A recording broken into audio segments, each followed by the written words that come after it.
और सुपरफास्ट खबरों के बीच एक और अहम खबर का हम रुख करेंगे। बात करेंगे सागर में विकास यात्रा के दौरान पीडब्ल्यूडी मंत्री गोपाल भार्गव का बयान। कांग्रेस पर गोपाल भार्गव का तंज, अब की बार कितने में बिकोगे?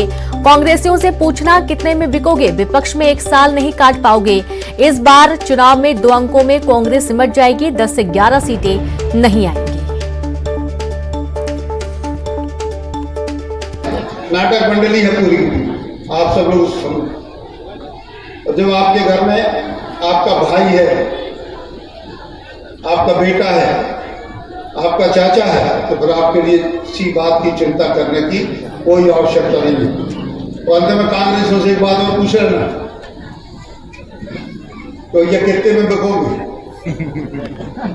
सरकार तो इसको बनने नहीं है, बन भी जाए तो दौड़ गए, एक साल नहीं काट पाओ विपक्ष में, एक साल। उनको ऐसा लगा था कि पता नहीं कहा वो हाथ खाली होगा,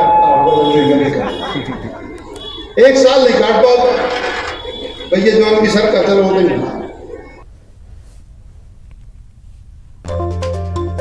तो आप ये देखिए कि मंत्री गोपाल भार्गव का जो बयान है, इससे कई सारे अब सवाल खड़े होते हैं, क्योंकि अब की बार कितने में बिकोगे? जो आरोप लगते रहे हैं कि भाई विधायकों को खरीदा गया है और उसके बाद सरकार बनाई गई है, तो कहीं ना कहीं ये जो बयान सामने आया है मंत्री गोपाल भार्गव का, ये इस बात की ओर भी संकेत है कि विधायक बिके हैं। और अब की बार कितने में बिकोगे? कांग्रेसियों से पूछना कितने में बिकोगे? विपक्ष में एक साल नहीं काट पाओगे। इस बार चुनाव में 2 अंकों में कांग्रेस सिमट जाएगी, 10 से 11 सीटें नहीं आएंगी। ये एक बहुत ही बड़ा बयान है और जाहिर सी बात है कि अब कांग्रेस इस पूरे बयान को भुनाने में पीछे नहीं रहने वाली है। सागर में विकास यात्रा के दौरान पीडब्ल्यूडी मंत्री गोपाल भार्गव का ये बयान सामने आया, जहां उन्होंने कांग्रेस पर तंज कसा और इस सवाल पूछा कि अब की बार कितने में बिकोगे। तो बड़ी खबर आपको दे रहे हैं सागर से, और ज्यादा जानकारी के साथ संवाददाता अनुराग जुड़ गए हैं। अनुराग, मंत्री गोपाल भार्गव का बयान कि अब की बार कितने में बिकोगे, लगातार कांग्रेस आरोप लगाती रही है कि विधायकों को खरीद लिया गया, लूट लिया गया और कई तरीके के शब्दों का इस्तेमाल भी किया गया, लेकिन बार बार ये कहा गया कि नहीं, वो कमलनाथ सरकार से परेशान थे कि कमलनाथ जी उनकी बातें नहीं सुनते थे, दरकिनार कर रखते थे, और यही कारण है कि विधायक नाराजगी के चलते बीजेपी में शामिल हुए। अब उनका ये बयान तो कई सारे सवाल खड़े कर रहा है। अनुराग,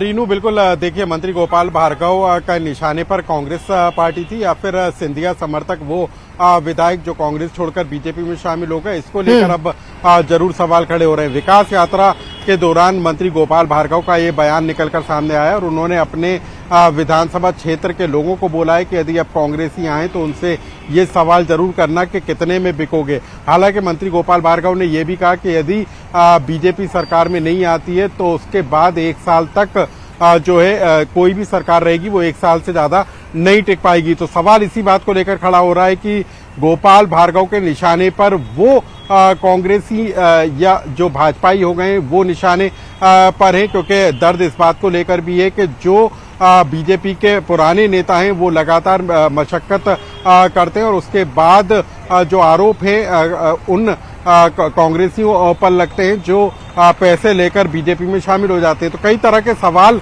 जो है मंत्री गोपाल भार्गव ने खड़े किए, लेकिन सवाल इस बात को लेकर है कि क्या वाकई में मंत्री गोपाल भार्गव के निशाने पर कांग्रेस पार्टी है या फिर वो सिंधिया समर्थक अभी उनके निशाने पर हैं जो कि कांग्रेस छोड़कर बीजेपी में शामिल हो गए। तो सवाल कई तरह के उठकर खड़े हो रहे हैं, लेकिन ये सवाल भी जरूर है कि विधानसभा के चुनाव से पहले मंत्री गोपाल भार्गव का ये बयान न सिर्फ कांग्रेस के लिए एक सबक हो सकता है बल्कि बीजेपी सरकार की भी मुश्किलें बढ़ाने वाला है। बिल्कुल बिल्कुल, ये बीजेपी सरकार के लिए मुश्किलें बढ़ाने वाला होगा और उन तमाम सिंधिया समर्थक जो बीजेपी में शामिल हुए हैं उनके लिए भी कहीं ना कहीं एक बहुत बड़ा तंज है।